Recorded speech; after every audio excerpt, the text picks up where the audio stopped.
వస్తుంది కూర్చున్నాను.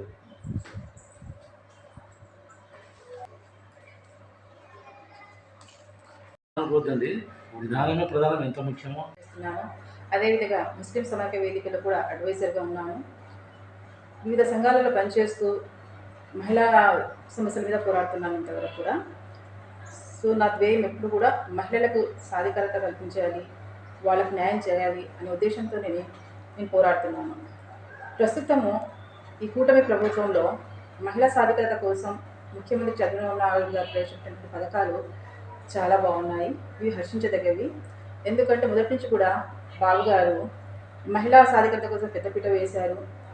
వాళ్ళ ఉన్నతి కోసం, వాళ్ళ అభివృద్ధి కోసం వివిధ పథకాలు ప్రవేశపెడుతూ డ్వాక్రా కానివ్వండి, తల్లి పొందడం కానివ్వండి, ప్రతిదీ కూడా మహిళల గురించి ఆలోచిస్తూ మహిళలను ముందడుగులో నడిపిస్తూ పనిచేస్తున్నందుకు ముఖ్యంగా మహిళలందరి తరపు నుంచి ఒక మహిళా అధ్యక్షురాలిగా మన ముఖ్యమంత్రి చంద్రబాబు నాయుడు గారికి ధన్యవాదాలు తెలుపుతున్నాను.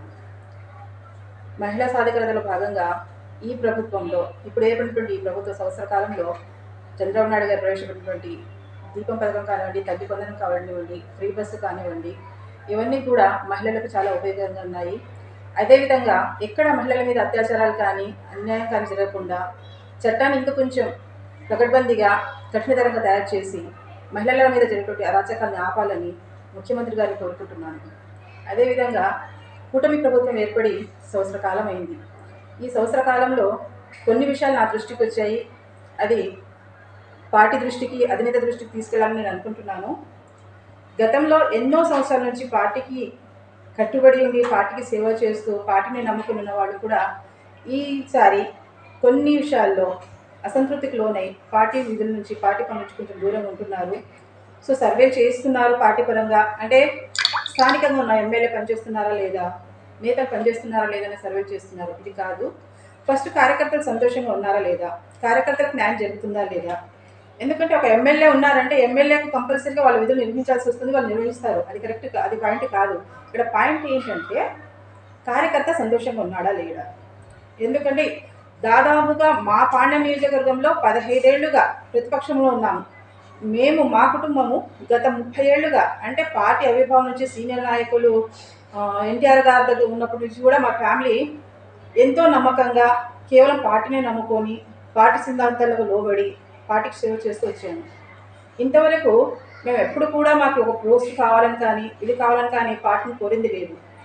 ఆస్తి పరంగా, ప్రాణాల పరంగా కూడా మేము నష్టపోయాము.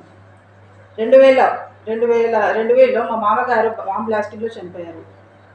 అది పార్టీ కోసమే. ఆస్తులు పోగొట్టుకున్నాం, ప్రాణాలు పోగొట్టుకున్నాం. కానీ నేను నా గురించి మాత్రం మాట్లాడడం లేదు.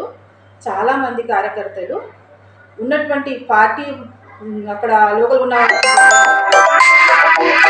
నచ్చక, వాళ్ళకు జరుగుతున్న అవమానాలను భరించుకోలేక పక్కకు ఉండాల్సి వస్తుంది. ఇలాంటి సిచ్యువేషన్ ఎందుకు వచ్చింది అనేది ఒక సర్వే పెడితే బాగుంటుంది అనేది నా ఉద్దేశం.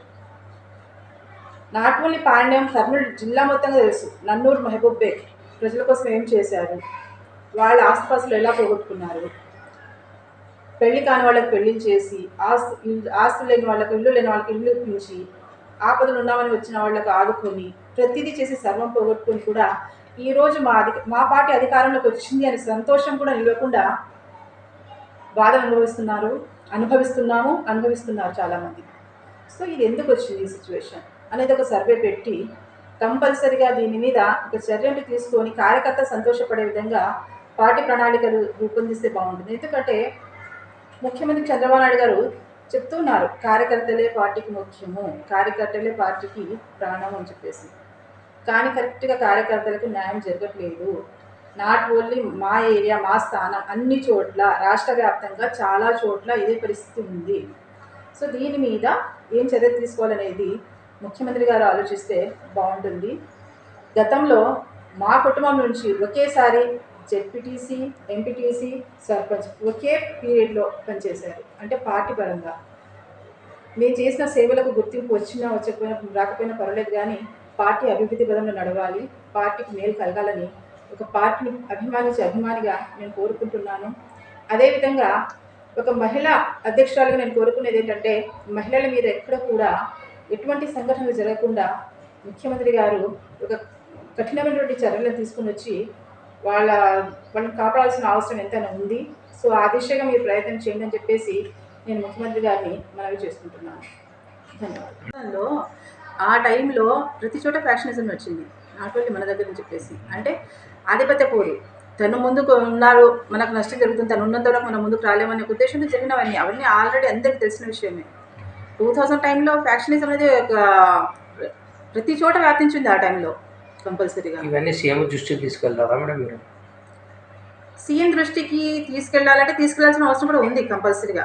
ఎందుకంటే పార్టీని నమ్ముకున్న వాళ్ళందరూ కూడా మా పార్టీ గెలిచింది, మా పార్టీ అధికారంలోకి వచ్చింది అనే సంతోషము 4 రోజులు నిలబడకుండా అయిపోయింది పరిస్థితి.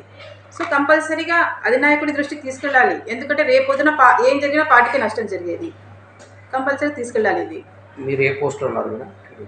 నేను ఇంటర్నేషనల్ హ్యూమన్ రైట్స్లో ఏపీ స్టేట్ మహిళా ప్రెసిడెంట్గా ఉన్నాను. అదేవిధంగా ముస్లిం సమైక్య వేదికలో కూడా ఒక అడ్వైజర్గా ఉన్నాను. నేను కొన్ని సంఘాలలో పనిచేస్తున్నాను. నేను గమనించింది ఏంటంటే నా పార్టీలకు అతీతంగా నేను చెప్పేది ఒకటే, కంపల్సరీగా మహిళల కోసం నేను చేసే పోరాటంలో నాకు సహాయత కావాలి, సపోర్ట్ కావాలి. అది కావాలంటే ప్రభుత్వ పరంగా కూడా నాకు గుర్తింపు కావాలి. ఇస్తున్నాను, మరీ అంత కఠినంగా లోపలికి వెళ్ళేది చేయలేదు. నా ప్రపోజల్ అయితే పెట్టాను, డెప్త్గా వెళ్ళలేదు, ప్రపోజల్ అయితే పెట్టాను. ప్రజెంట్గా ఎమ్మెల్యే దృష్టికి పోయిందా మేడం మీరు? చెప్పాను, ఎమ్మెల్యే అక్కగారికి కూడా చెప్పాను నాకు కావాలని చెప్పేసి. అక్కగారికి కూడా తెలుసు అన్ని విషయాలు, ఎమ్మెల్యే గారికి కూడా తెలుసు. సో వాళ్ళ సపోర్ట్ నాకు ఉంటుంది ఎప్పుడు కూడా. మీ పేరు మేడం? నా పేరు Sadani Sabhasha. Okay madam, thank you.